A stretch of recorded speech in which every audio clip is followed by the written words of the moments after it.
Alhamdulillah sahabat jiwa, kembali lagi kita dalam program Renungan Jiwa dengan tema kita malam hari ini, mengapa berat hatimu bersujud padanya. Dengan narasumber inspiratif kita malam hari ini ada Teh Selvi Nafila, Ustadz Muhammad Asad dan juga Ustadz Ridho Febri. Teh Selvi, pertanyaan saya di segmen sebelumnya ya Teh ya, mengenai Teteh ternyata ketika sudah memulai perjalanan berhijrah justru ada di titik terendah mendapatkan ujian lagi dari Allah. Bagaimana hal itu terjadi Teh? Dan apa yang membuat Teteh ini tetap berjalan ke depan dan akhirnya bisa melewati masa-masa terendah tersebut? Jadi yang setelah Safi proses berhijrah setelah 1 tahun dari 2024 akhir itu ada satu soal kehidupan dari Allah yang ternyata pada saat itu Selvi terpisah dengan anak yang Selvi tidak pernah hidup sendiri seumur hidup Selvi. Jadi pada saat itu entah kenapa ketika anak memutuskan untuk Bunda Mikala mau tinggal bersama ayah karena pengen sekolah di sana, hati ini seperti digenggam, seperti diberikan, kayak seperti dipeluk gitu, dan ketenangan yang sangat luar biasa yang Safi tidak pernah rasakan sebelumnya.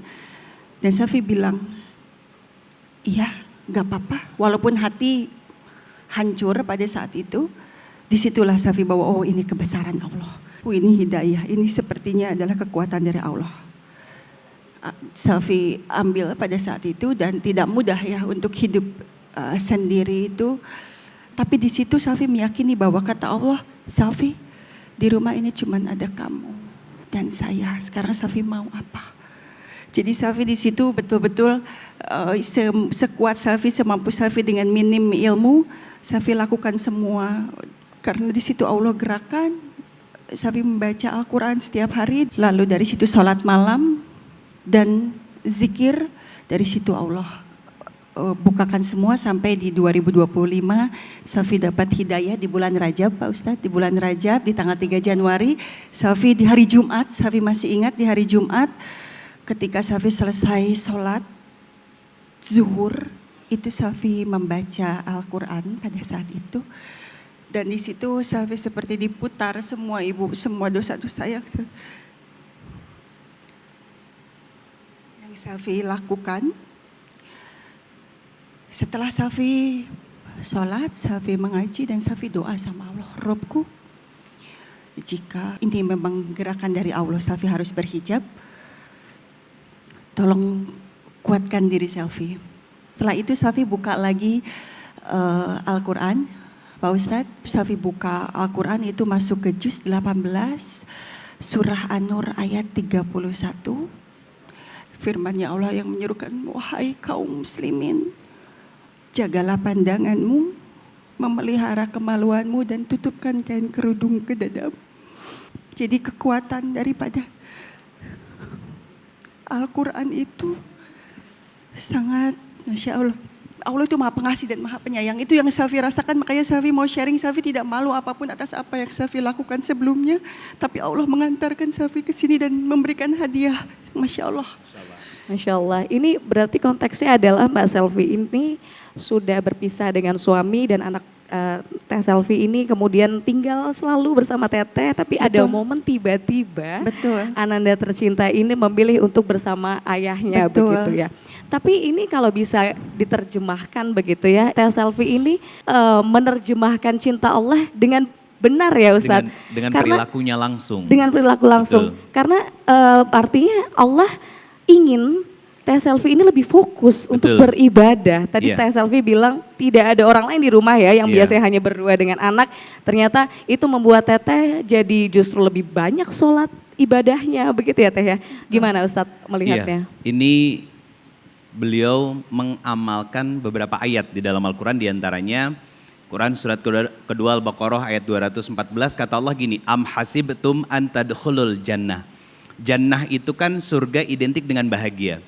Kata Allah gini, aku tidak membiarkan kamu hidup dengan bahagia secara gratis sebelum kamu aku uji. Nah ujiannya Teh Selvi, anaknya justru minta kembali ke ayahnya dulu. Tapi beliau punya satu keyakinan yang luar biasa teman-teman. Apa? Ala inna nasrallahi qarib. Pertolongan Allah itu dekat. Bagaimana Allah menolong kita saat kita sakit, terluka, kecewa, dan lain sebagainya. Kata Allah Subhanahu wa taala, wa iza maridtu fahuwa yasfin. Hambaku, kamu capek, kamu lelah, kamu sakit hati, ayo datang kepadaku, ngadu kepadaku. Dan Allah kuatkan dengan kalimat wasta'inu bis-sabri was-shalah. Sujud yang lebih banyak, minta kepadaku dan adukan semuanya kepadaku. Dan itu dilakukan sama Teh Selfie dari beberapa ayat yang Allah sampaikan lewat sikap dan perbuatan beliau untuk memilih mendekat kepada Allah saat masalah dan ujian justru datang menghimpit, menumpuk dalam proses hijrah yang sedang beliau lakukan. Itu Masya Allah Mbak Indi. Masya Allah, tentunya semoga kita semua bisa mencontoh sikap Masya baik Allah tersebut ya. Oke, nah ini juga sahabat jiwa di sini juga ada yang ingin memberikan pertanyaan kepada Teh Selfie. Kami persilahkan kepada sahabat yang ingin bertanya, boleh perkenalkan dan apa ini pertanyaannya? Silahkan. Assalamualaikum warahmatullahi wabarakatuh. Waalaikumsalam warahmatullahi wabarakatuh. Nama saya Viola. Mbak Selfie, aku pengen tahu nih gimana caranya Mbak Selfie tuh meyakinkan serta menguatkan diri buat berhijrah dan selalu istiqomah. Karena mohon maaf banyak sekali public figure yang mungkin sudah berhijrah tetapi belum bisa istiqomah. Ya sekian, terima kasih. Baik, terima kasih. Silahkan Teteh. Bismillah. Jadi ada satu momen Safi selalu yakin akan doa. Jadi setiap umroh itu Safi selalu bilang, Robku kembalikanlah aku ke Tanah Suci Mekah dengan tingkat keimanan yang berbeda. Saya ingin mengejar, saya ingin ambil hidayah ini, saya mau perjuangkan. Tolong bantu Selfie menguatkan hati Selfie dari segala godaan-godaan. Jadi Selfie kuatkan dengan doa, dengan sholat malam, dengan baca Al-Quran. Jadi dari situ Selfie ada momen Allah tuh menggiring Selfie tuh untuk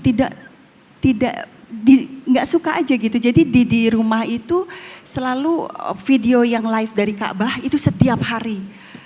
Jadi musik pun olahraga tuh Selfie biasa olahraga tuh yang heboh gitu, musiknya kan musik yang wah pokoknya yang bersemangat. Itu tiba-tiba semua jadi musik-musik Islami ataupun dengerin podcast-podcast keagamaan, dakwah-dakwah keagamaan. Itu kurang lebih Selfie ada 1 tahun. Dan yang pasti Selfie merubah daripada apa yang Selfie lihat, apa yang Selfie dengar, dan puasa untuk keluar rumah.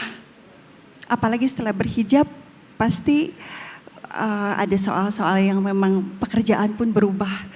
Kadang bosen, kadang capek, tapi memang ibadah itu harus dipaksakan. Selfie yakin Allah membantu kita, tapi kita sebagai manusia kita harus kejar, kita harus perjuangkan dan harus dipaksakan ibadah itu. Subhanallah, Masya Allah.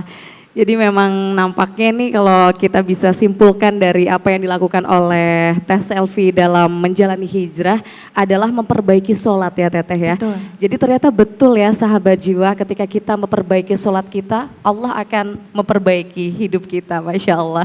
Teh Selfie terima kasih sudah berbagi cerita pada malam hari ini kepada seluruh sahabat jiwa.